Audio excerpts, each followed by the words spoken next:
Welcome to the deep dive.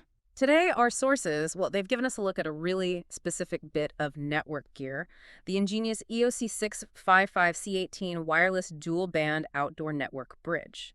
So our mission here is pretty straightforward. We want to cut through the tech specs, really pull out the core features of this Wi-Fi 6 device, and get a sense of how it's actually sold, what makes it special, and, why the price tag. Exactly. We're digging into a very niche piece of AO2.11x hardware here and looking at how it's offered through a big distributor, HDTV Supply. This is definitely not your standard home router setup. It's real infrastructure. Right. Let's jump straight into what it does. This bridge, it's built for creating these high-speed, long-distance links, what they call point-to-point, PDP, and point-to-multipoint, or PTMP, connections. And it pushes some serious data. We're talking up to 2,500 megabits per second total throughput. It does that using both the 2.4 and 5 gigahertz bands at the same time. Now, part of how it gets that range, that focus, is the hardware packed inside. It's got an integrated 18 dBi panel antenna. And for anyone not familiar, that high dBi number, it basically means this thing isn't just like casually broadcasting signal around.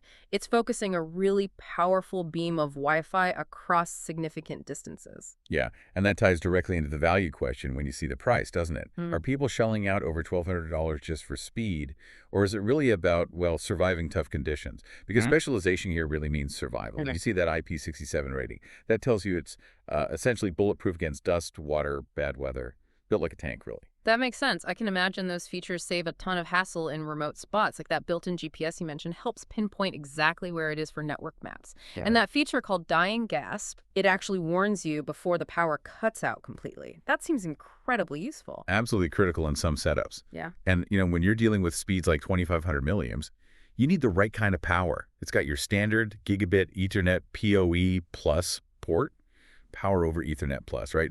Sends data and power on one cable.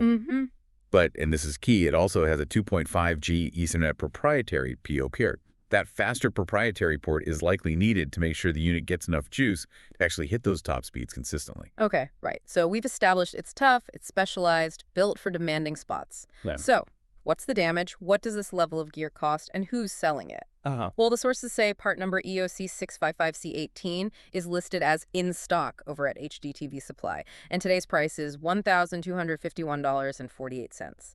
$1,251.48. And it's interesting, isn't it, that this pretty technical networking device is sold by a company that calls itself a 24-year global home for audio and video products. Yeah, I noticed that too. It suggests the target buyer probably isn't just general IT.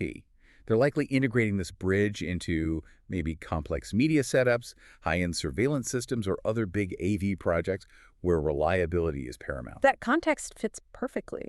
And the seller, HDTV Supply, they offer some clear incentives. You can save 5% with check or wire transfer on that $1,251 price. Yeah. Seems like they prefer direct payment. Yeah, common for higher ticket B2B items. Yeah. And beyond the discount, they also mention free USA shipping and the standard EnGenius factory direct warranty. Plus, for gear this technical, they seem to provide good support resources. They list a knowledge base, even Podcast on their site to help customers, get it set up and running optimally. So pulling it all together for you listening, what we've got here is a high-performance, very rugged Wi-Fi 6 bridge, the EOC655-C18. It delivers huge speeds and serious durability, and it's marketed pretty directly towards niche users, integrators maybe, with specific payment options and solid support from the supplier. Which leaves us with a really interesting question for you to think about. When you're looking at investing over $1,250 in this kind of specialized network gear, what's the primary driver? Is it the raw speed, the throughput? Or is it more about that guaranteed physical toughness, the ability to just work reliably no matter the environment? How much does that IP67 rating or the GPS mapping feature really weigh against just pure megabits per second in today's market? Where's that balance for you? Definitely something to consider as networks get faster and apparently tougher too. Thanks for diving deep with us today.